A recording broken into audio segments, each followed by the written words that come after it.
Welcome to the Module 5 series on language comprehension. The first module will provide introductory information on the language comprehension component critical to proficient reading.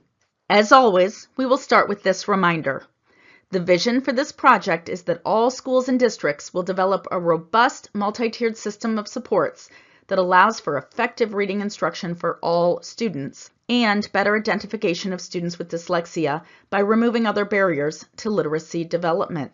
You'll accomplish this through explicit systematic Tier 1 instruction, the use of curriculum-based measures and decision rules to identify students whose needs are not being met through Tier 1 instruction, and then use of diagnostics and progress monitoring to identify and evaluate appropriate Tier 2 and Tier 3 interventions.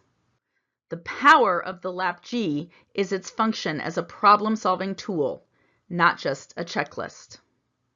Here are examples of how problem-solving looks at both the system and individual level. The LAP-G focuses at the system level. First, a reminder of some key vocabulary relevant to reading. The vocabulary relevant to word recognition, phonemes, phonology, phonics, and orthography were reviewed in the Series 4 modules. Morphology is the first term here and is relevant to both word recognition and language comprehension. Morphology refers to the meaningful part of words. For example, the word cars has two morphemes. The first is car, the second is s, giving the meaning of plural. As another example, the word reform also has two morphemes. Re means again, and form means shape.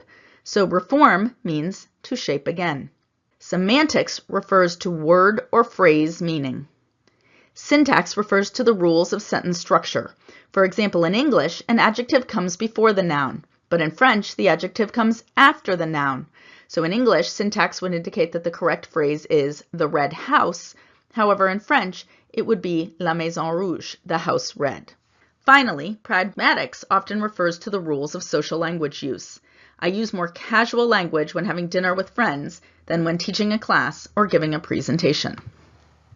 When we talk about a comprehensive core reading program, are we suggesting to adopt a Basel and that's all you need? No.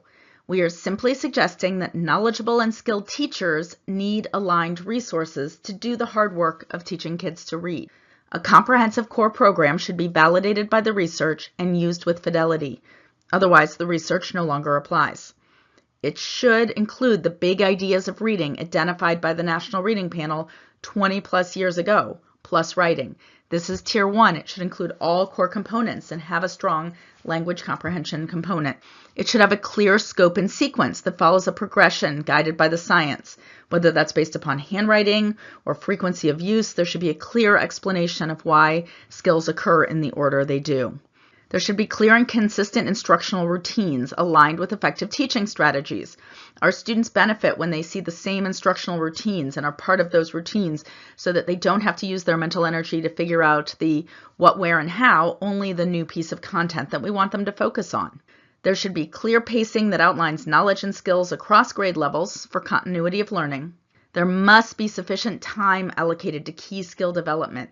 Research would indicate in the earlier grades about 40% or more of time should be spent on foundational word recognition skills, that's in K1, decreasing as language comprehension becomes a bigger piece of the reading comprehension puzzle as students develop those word recognition skills. Instruction must be differentiated to meet the varying needs of all readers. 3 significant reasons we need a common Tier 1 reading program are 1. To improve communication among teachers and across grade levels.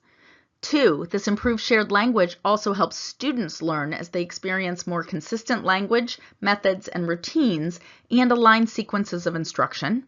And finally, when students move between teachers, there is greater continuity. As already mentioned, but always worth repeating, this is not about program versus teachers. This is about programs and teachers. Strong, knowledgeable teachers with the tools they need and the coaching support for good implementation. This is about a good research-based program in the hands of a knowledgeable and skilled teacher. This combination can be magical. So a friendly reminder as we dive into language comprehension that it is the second but equally critical factor in the simple view equation of proficient reading comprehension. When students have both word recognition and language comprehension, that is when we get proficient reading comprehension. We don't get it with any of these other partial scenarios.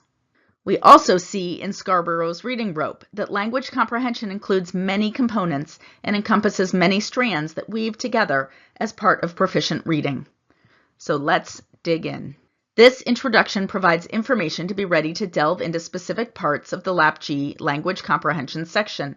The following modules will address comprehension, vocabulary, writing instruction, and general considerations.